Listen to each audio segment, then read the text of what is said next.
Robbie, here we are at the National Wool Museum. We're going to go and have a quick chat with Patrick, the director, and ram as much in as we can. Oh, will we? The National Wool Museum in Geelong is a must-visit as far as I'm concerned. When we walked in, I was just blown away, both by the hospitality of the people showing us around and also just the exhibit itself. Well, wool's a huge part of Australia's history, but it's a massive part of Geelong's history. And we're here today at the National Wool Museum with Patrick, who is the director here. Patrick, what are we going to see here today, mate? The Wool Museum is an exciting adventure for the entire family, from the very youngest to the very oldest. And there are hands-on and immersive things for everyone to experience in our little bluestone jewel box, as we like to call it. Oh, sounds very exciting to me, Macca. What do you reckon? Let's have a look around. Yeah, go and have a look around and we can have a yarn along the way. This is great. Let's go for a tour. It was a great team with a great lot of exhibits there and everything about the wool industry, right down to the fabrics, the clothes, the fashions that can be made from wool and the information they've got there and the way they've demonstrated it and put it together was just really enjoyable. It was a good time. So reproduction of an authentic Australian shearing shed. Where we actually do live shearing demonstrations from time to time. Here? Right here.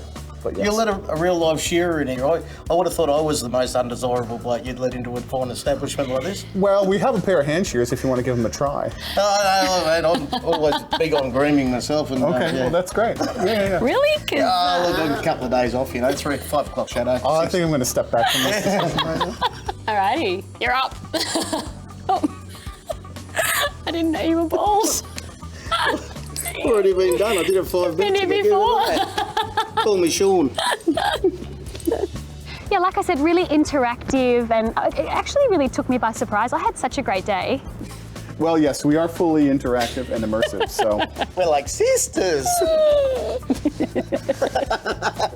Well, Macca, that was great. It was awesome. I reckon we could only top that by finding something to wet our whistle with. I would agree. Well, Robbie, this looks like a whistle wetting spot if ever I've seen one, the Flying Brick Cider House. That's right, and Bree, the GM's waiting for us just outside with a couple of tasting paddles. I don't know about you, Macca, but I reckon we should get stuck in. I haven't had a good paddling in days. Yeah, Flying Brick was one to remember. It was just beautiful, like 5 acres of rolling hills. We got to taste, a range, I think it was 4 different ciders.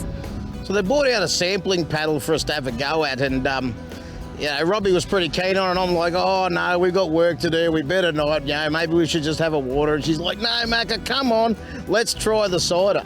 Well, a huge morning out in Geelong, and as they say, gotta keep your fluids up. Best way to do that, fruit juice, stay healthy while you're on the road. We have turned up here. Whoa, where are we? Flying Brick Cider House. Absolutely, that's where we are. And we are about to have some fruit juice that has been prepared especially for us. What have we got in front of us here, Bree? So we've got a selection of 4 different ciders that we have on tap at the moment.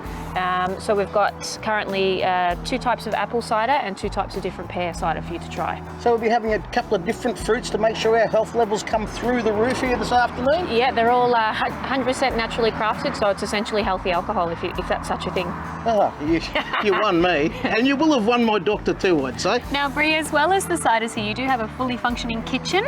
Yes, so we're about a 250-seat restaurant inside and situated on 5 acres with beautiful views of the rolling hills and an outdoor veranda area as well. I reckon that's all a great idea. Well, we might try to muscle our way through from left to right, keeping our health levels through the roof as we do.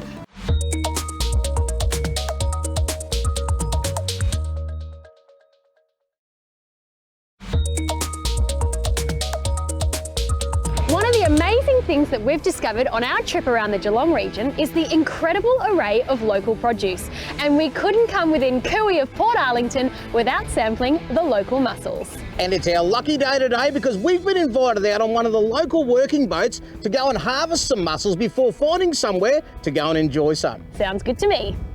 I love the blokey bloke thing about going out on a working boat. There's just, there's these guys there going about their work and they're proud of what they do. Peter from Advanced Mussel Supply has been good enough to bring us on board his boat today to take us out to where he farms the mussels.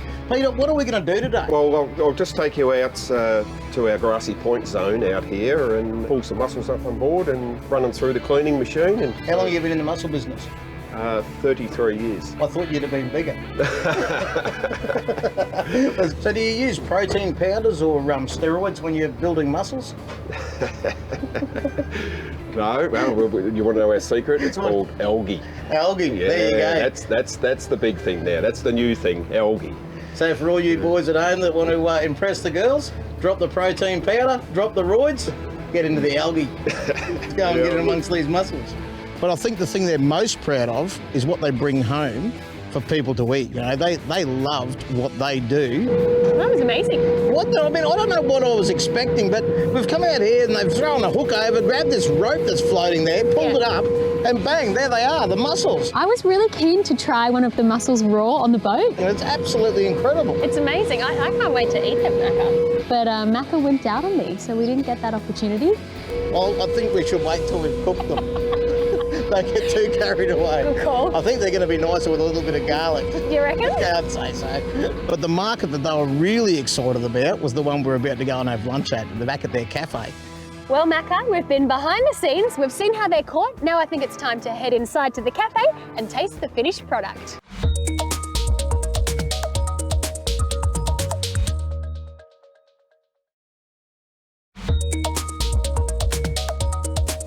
We're here at one of the most iconic landmarks in the Geelong region, Fort Queenscliff, and today we're joined by Shane. Now Shane, can you tell us a little bit more about the history of this place? Yeah, Fort Queenscliff was first established around about 1860s, give or take a few years, set up to protect all our gold. And then as time went on and money and bricks allowed, we built the wall, which we'll go and have a bit of a walk around. So other than the outstanding view, mate, what can we expect to see here today? Well, obviously we're a fort, we've had army here, you'll see some guns. While we're wandering around, we'll also go and have a look down in some of the underground magazines.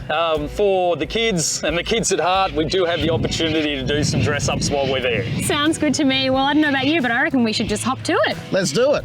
I love Australian history, you know, it's so broad. Everywhere you go, there's something else that's happened in Australia's history, and Fort Queenscliff was just a really cool thing. Fort Queenscliff is a place that I've driven past so many times, but I've never actually been inside. So it was really special to get a kind of private tour with Shane, who had all of the stories. So this gun behind us here, this is affectionately known as our Pinocchio gun. As we wander around, you'll see why. The story that I like about this one, that the barrels out of this one were taken away from here, taken down to Point Lonsdale during World War II, I think it was, to help with the defences down there. The soldiers in the fort were a little bit concerned that they had nothing to protect themselves. So they made some arrangements. They went down into town, they cut down a telegraph pole, they painted it black, they stuck it in just in case the bad guys flew over top and saw that they still had guns. The old telegraph pole gun, eh?